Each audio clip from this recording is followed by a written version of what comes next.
دەم بە شەڤەڵەن هێژە hûn bi xêr hatin. Em berdewam dikin li ser rewşa Îranê. Di vîdyoya îro beriya nîvro de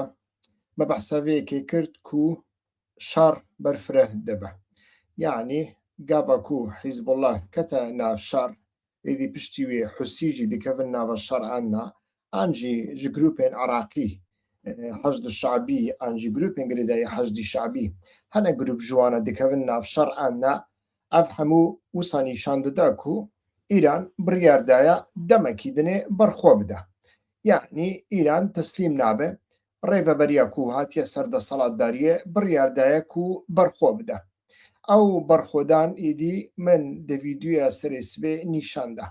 Yani armanc ji vê berxwedana Îranê ev e ku welatên kendavê demekî dirêj abûriya wan bê rawestandin, demekî dinê gerûya Hormuz bê sekinandin, êdî li sedê bîst û pênc petrol û gaz ji bo cîhanê neçe, wê demê êdî krîzekî abûrî li herêmê û li cîhanê berdewam be ku niha bermîla petrolê li sedî heft heşt zêde kiriye. û ev nîşan dide ku êdî li mejiyê Îranê de an jî li plana Îranê de ew e ku ev hevpeymaniyên Emerîkî zererekî mezin bibînin û demekî zû de ji Emerîka bixwazin ku wê şerê rawestînê dev ji şer berde. Rawestandina şer êdî bi her avayekî be, heger ku Îran teslîm nebe ew dê bi qazanca Îraniyan be li gorî wan. Ji bo ku min di vîdyoya berê de got yanî Îran dixwaze Cumhuriya Îslamiya Îranê, Komara Îslamiya Îranê li ser lîngan bimîne. Zerer lê dikeve, lê nakeve, rêberê wî tê kuştin, kadroyên wî dewletê tên kuştin, nayên kuştin, ew ji bo wan nexeme. Yani stratêjiya sereke Cumhuriya Îslamî ya Îranê bimîne. Êdî ev dimîne namîne em nizanin. Lê pirsyar ev e gava ku şer dirêj bibe, êdî Îran bikaribe her roj êdî tenê sê çar mûşekên balîstîkî bavê ji wî alî wî alî, êdî wê demê ew keştiyên şer li rojhilata navîn dê bimînin û mesrefê wan her yekî, her keştiyekî ji wan e pênc heta heft milyon dolaran e di rojekî de û sîstema bergiriya İsraîlê tenê vekirinavî aktîvkirinavî êdî di rojekî de çend milyon dînar e. Êdî ev yek nîşan dide ku hemû mutefîqên Emerîkî li rojhilata navîn heta Qobrusê ku dewarê aborî de dê bi rastî zehmetiyekî bibînin. Yani tenê pirs li ser vê yekê maye Îran dikare berxwe bide an ne. Hevalên hêja li kerema xwe tiştekî binivîsin ka deng û reng her tiştek baş e em ê dest pê bikin ji bo ku şer kete Rojhilatê Kurdistanê. Hevalên hêja deng çawa ye baş e, tiştekî binivîsin deng û reng her tiştek baş e, tiştekî binivîsin ta ku em weşana xwe li ser kanala YouTubeê berdewam bikin, li ser Facebook û li ser Xê ew weşan namîne, li kerema xwe werin ser kanalê YouTubeê û li wê derê de êdî em pexşê xwe berdewam bikin ji bo ku şer kete Rojhilatê Kurdistanê. Şer maneya wî çi ye ku şer xistin Rojhilatê Kurdistanê, em ê li ser vê yekê biafin, li kerema xwe kanala YouTubeê êdî vekin, li ser YouTubeê pexş berdewam dike, li ser Facebook û li ser Twitter ew pexş tê rawestandin. Belê wek me got êdî îro dest pê kirin li Rojhilatê Kurdistanê gelek bajar û bajarok hem îtiliat, hem polîs, hem jî nûrî întîzamî, hem jî artêş bi avayekî berfireh hatin bombabaran kirin.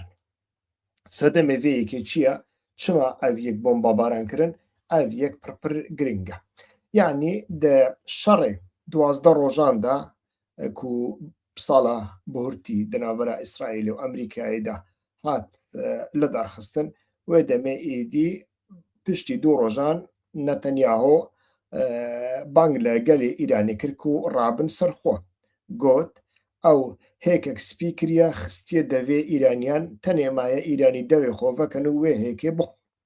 لێ کەس ڕانەبوو سەر هەڵدانێ و پشتڕاژی بەریاوی شەڕی بە چەند هەفتەیان بە چەند مەهان دۆناڵد ترامپ دە هەمان عینی تشت کرد داخێنێکدا گوت خەڵکی ئیرانی بەلا ڕابن سەر هەڵدانێ ڕابن سەر پێیان ڕاپەڕینێ بکەن ئەس دێ لە پشتووە بە لێ مەدیت و خەڵک لە باژارێن مەزن یا ئیرانی بە تایبەتیژی باژارێن فارس و باژارێن لۆڕستانی هاتن سەر جادەیان سەر هەڵدان و خۆنیشەندانێ مەزن کردن ئێدی وێ دەمێ ترامپ پشتێ خۆ لەوان کرد ترامپ بە ئاشکرا گوت ئیران کۆمکوژیان ناکە ئەس دێ پێرا لە هەف بکەم پێرا ڕوونم حتا گۆ کۆمکوژی کێمکردن لێ حتا نەهاژی ئەو کۆمکوژی چ قاسن مرۆڤ نزانە یعنی مرۆڤ دکارێ بێژێ ترامپ خەڵکی ئیرانی بەڕاستیژی داخاپاندن گوت ڕابن سەر هەڵدانێ و کەس نەچوو پشتوە بەریە وی شەڕی بە چەند هەفتەیان بە چەند ڕۆژان ئێدی مەدیت لە پارتیەن ڕۆژهەڵاتی کوردستانی 5 پارتی دەناواندا 5 پارتیژ پارتیەن ڕۆژهەڵات ئیدی ڕابوون اتفاقێک ئاعلان کرد دەوێ اتفاقێدا بێگومان پەژاکژی هەبوو و دەناوێ اتفاقێدا پاکژی هەبوو ئیدی ئەف هەنێکی دیقەتا مرۆڤان کشاند گەلۆ دینامیکێن vê اتفاقی زێدەتر ئالیە دەروێ ئانجی ئالیە هوندرینە ئیدی گەلک لە سەرڤەیەکێ گوتوبش هاتکردن نەهاژی تێکرد خویا دکا ئیدی ئەمریکی و ئیسرائیلی زانینە کو ئیران دەمەکی بڕیاردایە دەمەکی دنێژی بەرخۆ بدە بەرخۆدانێ بکە گاواکو بەرخۆدانێ بکە ئاراستەیە شەڕ دیرەکسیۆنا شەڕ و ئەنجامێن شەڕ بەرڤەکیژان ئالی دچێ بەڕاستیژی نەخویایە یعنی ئەمریکا و ئیسرائیل دەکارن ئیرانی بشەوتینن دەکارن سەرێوان هەمیان ژێ بکەن ئەف مەسەلەیەکە هەرکەسی فام کردە و بەریا هەرکەسیژی ئیرانی vêkê dizanن لێگەلۆ سەکناندنا شەڕ دەvê سەعاتێدا دەدەستە ئیسرائیل و ئەمریکادایە ئەف هەنێکی زەحمەتە یعنی هەگەر ستۆکێن ئیرانی زێدە بن و بکارەبن دەمەکی درێژ بەرخۆدانێ بکەن کۆ حتا نەهاژی لە گۆڕی کو مرۆڤ لێ دنەڕێ چاودێریە دیکە ستۆکێن ئیرانی سەدی سەد نایزانانی چ قاسەیانی 10,000 موشەکێوی هەنا 20,000 موشەکێوی هەیە 5,000 هەیە 3,000 هەیە ئەمێژی نزانن لێ هەگەر کە ڕۆژێ دوو موشەکان باوێژە بەڕاستیژی دکارێ ئەمریکا و متتەفقێوی بەخۆ مەژول بکە و ئابوووریاوان ئیفلاسی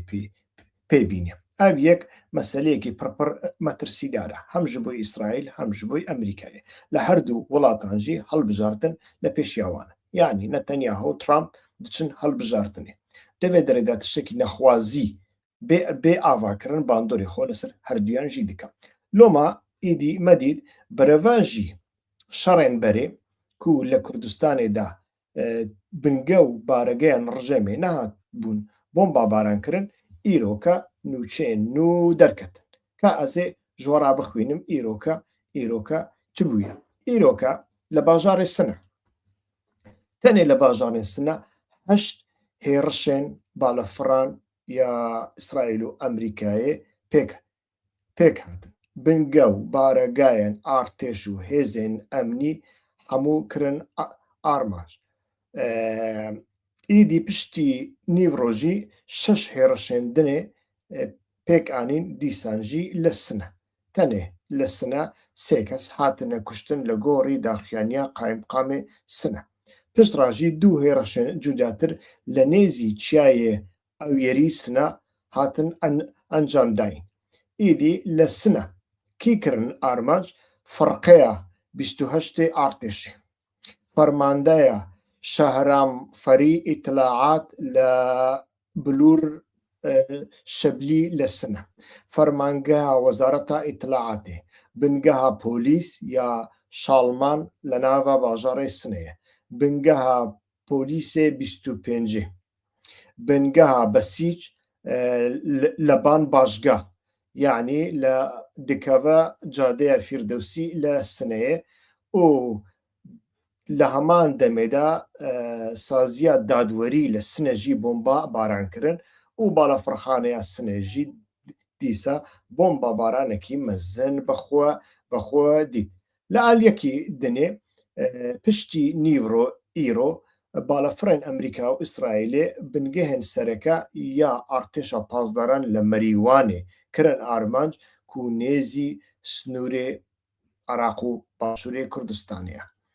ئیدی لە گۆری ڕووداوێ لە باژارێ مەریوان ئیدی چەند بالەفڕ بارەگەها ئارتێشێ لە مەریوانێ بۆمبا بارانکردە و دەنگێ بۆمبایان باژار هەمووی هەژاندیە ئیدی ئەڤ یەک نیشان دەدا کو دەخوازن ئیدی نەهاو شوونڤە بنگەه و بارەگایان ئارتێشێ لە کوردستانێ ئیدی وێران بکەن دە هەمان دەمێدا ئافتەنێ سنە بوو لە مەهاباتێژی ئیدی مرۆڤ لێت نەڕێ ئیدی لە مەهاباتێژی ئارتێشە پازداران و ئیتلاعات و هێزێن ئەمنی یا باژارە و ورمێ هاتنە بۆمبا بارانکردن ورمێ و مەهابات یعنی جەیەکە کو ئەگەر هێزن چەکداری یەن کوردی بخوازن دەرباز ببن وێ دەربازی ڤان باژەڕۆکان ببن و لە مەهاباتێ هێژمارێکی زێدە کوشتی هەنا و هێژمارە بریندارانژی دەبێژن لە سەری 30 کەسیە لە هەمان دەمێدا لە ورمێ دۆ ئیدی ئێرش هاتبوو ئەنجامداین ئیدی ئەڤ نیشان دەدا کو ئەمریکی و ئیسرائیلی دخوازن لە کوردستانێ و لە عیلام لە لۆڕستانێ ئێرشی خۆ مەزن بکەن وەک من گوت ئارمانج لەوێ ئێرشێدا ئەوە کو دخوازن ئیدی هەگەر کو ئیران شەڕ نەدا سەکناندن شەڕ ڕانەوەستیا ئەو بکارەبن لە ڕێکا کوردان دەناوخۆیە ئیرانێدا ئیدی نائارامیەکی شەڕێکی ناوخۆیی ئاوا بکەن حتا نەهاژی یعنی دۆ من بە ئەندامێکی مەکتەب سیاسی دەفتەر سیاسی ئانژی ئەندامێکی پۆلیت بیرۆ یا پارتیا کۆمەڵە ڕیپۆرتاژە کرد دو ئێوارێ بەڕێز عادل ئەلیاسی ئیدی لەوێ ڕیپۆرتاژێدا گوت نە پارتیامە و نە پارتێندنێ حتا نەها ئەم بە فکار تەف دگەڕێن ئەم دفکرێن کە ئەم بە شەڕ بە چەک vەگەڕێن ناوە ڕۆژهەڵاتێ کوردستانی ئانە من پرسیار کرد چما ئیدی گوت احتیمالێکی مەزن هەیە ئاڤیەک ببە سەدەما جینۆسایدێ پرزگرێک ژمەڕە چێ ببن پرزگرێک ژ پێشمەرگێن مەڕا چێ ببن و ڕوبەڕوویە تالیکە ببن میلەت ئێمە بەرە جینۆسایدێکی بچێ و دە هەمان دەمێدا پرزگرێک ژ بۆی حکوومەت هەرێمی کوردستانێکی ئاوا ببن یعنی هەر کەس دەزانێ بنگە و بارەگەیان پارتیان ڕۆژهەڵات هەموو لە باشووری کوردستانێنە تەنێ پەژاک هەنێکی نزیکی سنوورە لێ ئەوژی دەناوە عاردێ باشووری کوردستانێدایە بنگەهێکی پەژاکێ بارەگایەکی پەژاکێ لە ناو عەردێ ڕۆژهەڵات نینە نەها لێ ئەڤ نزیکن دەکارن دەرباز ببن بەلێ دەکارن دەرباز ببن یاد دنێژی یعنی ئەو پۆلیت بیرۆیە کۆمەڵ ژمن ڕاگۆت هەگەر کو هەر شەش ئالیە ئیرانێ ڕانە بن سەرخۆ ئیران نایە ڕووخاندن ئیران نایە هەڵوەشاندن یعنی نابە تەنێ ئالیەک ڕابە بە سەرهەڵدانێ بکە شەڕێکی نافخۆیی ئاوا بکە خۆنیشاندانێ بکە و چاوێتە لێبە کو ئیران ڕژێمە ئیرانێ بێڕووخاندن لۆماژی ئیدی ئەو گوت ئەم بڕیارێکی منینە کو ئەم بکەون ناو وی شەڕی یاد دەنێژی یعنی لە گۆڕی کو من ئاگاهی ژ پارتیەکی گرتن ئەز ناوێ وێ پارتیە نابێژم وێ سەرێ سبێ تەلەفۆنێکی من چێبوو بە پارتیەکیرا کو دەناوە ئەو 5 ئیتیفاقاندایە ئەو گوت ئەو ئیتیفاق تەنێ لەسەر داخوازی و دینامیکیەتە نافخۆیی و gel nehatiye ava kirin. Yani hinek hêz û dostên Kurdan jî hene ji wan xwastine ku îtîfaqek wisa bê ava kirin. Got di wê demê de di hevdîtinekî de me ji wan re gotiye gelo heger ku şerek çê bibe em bikewin nav Rojhilatê Kurdistanê em tenê bikevin nav de wê demê em rûberûyê cînosaydekî komkujiyekî nabin. Wana ji me re got em dê alîkariya we bikin û em ê li pişt ve li asman ve li artêşa Îranê bin. Yani xuya dike êdî heger ku Îran berxwe bide û çareyekî Emerîkiyan nemîne ji bo ku wê şerê bidin rawestandin, wê demê êdî partiyên Rojhilatê Kurdistanê tengav bikin, heta zextê li ser hikûmeta Başûr jî bikin ku pirsgirêkan ji wan re ava neke, zextê li ser hikûmeta Iraqê jî bikin ku pirsgirêkan li ser wan çê neke û rêka lojîstîkê û hatnûçûnê vekirî bimîne da ku ew partî biçin Rojhilatê Kurdistanê şer bikin. Lê di vê derê de wek endamê polîtbîroya wan bi xwe dibêje rîskekî pir mezin heye. Ew rîsk jî ev e. Heger ku Kurd tenê rabibin li Îranê û betaybetî jî bi hêza çekan rabibin û li Başûrê Kurdistanê ve biçin nav bajarên Rojhilatê, yanî wê demê her sê alî rûberûya rîskekî pir mezin dibin. Ew jî millet rûberûyê cînosayîd dibe, du pêşmergeyên Rojhilat rûberûyê metirsiyekî pir mezin dibin,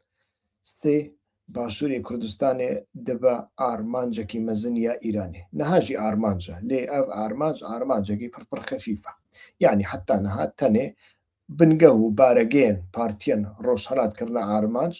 û baregeha Emerîkî ku li nizîkî balafirxaneya Hewlêrê ye êdî dikin amanc. Ji xênî wê tiştek nekirine amanc. Lê heger ku tiştekî wisa bibe, Îran dibe ku destê xwe neparêze. û mûşekên Îranî mûşekên herî xirab jî dê bigêjin bajar û bajarokên Kurdistana Iraqê.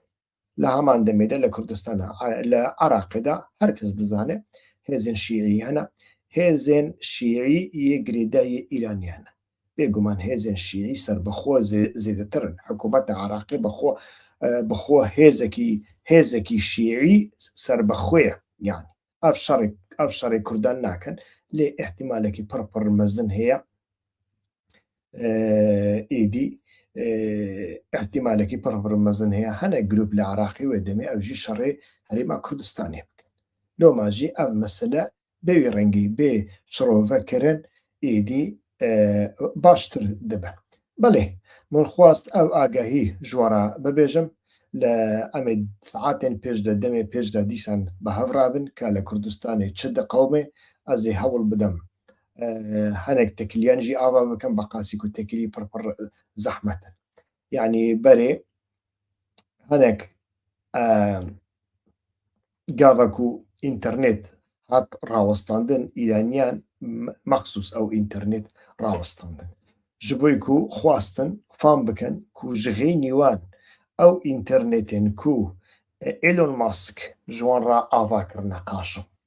An jî İsraîl qaşo hinek cîhaz û înternêtên ku xizandine nava Îranê de wane kifiş bikin. û ew yek bi rastî jî kifiş kirine. Ev her kesekî ku înternêt li destê wî girtibin ya ku ajanê İsraîlê bin ya ku ajanê İsraîlê jî nebin, an jî tenê guman li ser wan hebe bebê mehkeme êdî kuştine. Loma jî me tirsekî bi wî rengî heye her kes newerî biaxive, her kes nekare biaxive. Lê dîsan jî ka em lê binerin kenalek hebe em ê di vî warî de hewl bidin agahiyan bistînin. Belê min xwast tenê vê yekê îroka bibêjim li kerema xwe hevalên hêja kenala YouTube ya Hîwa Xweşnaw bişopînin, layîk bikin, pirsiyar û komentan binivîsin û di heman demê de jî bi taybetî ez gezinceyan dikim ku hûn kenalê min ji bo dost û hevalê xwe re naşînin û ji wan re naxwazin bibin abone.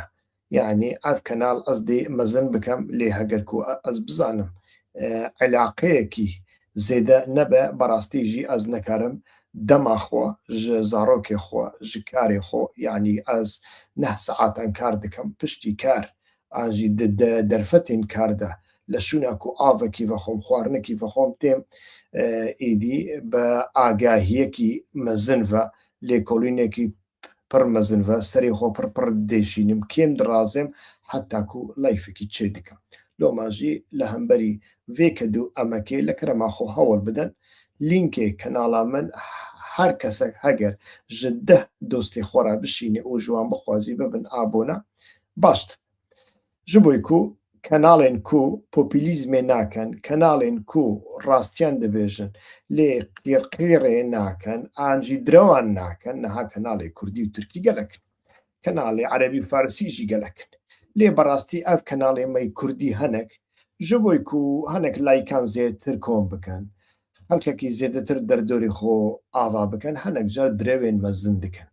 Hinek carna popülîzmê dikin, hinek carna tiştan mezin dikin, hinek carna hêviyan didin millet. Hêvîdana millet ku partiyên siyasî jî radibêjin moral dana millet, ez bi tiştekî rast nabînim.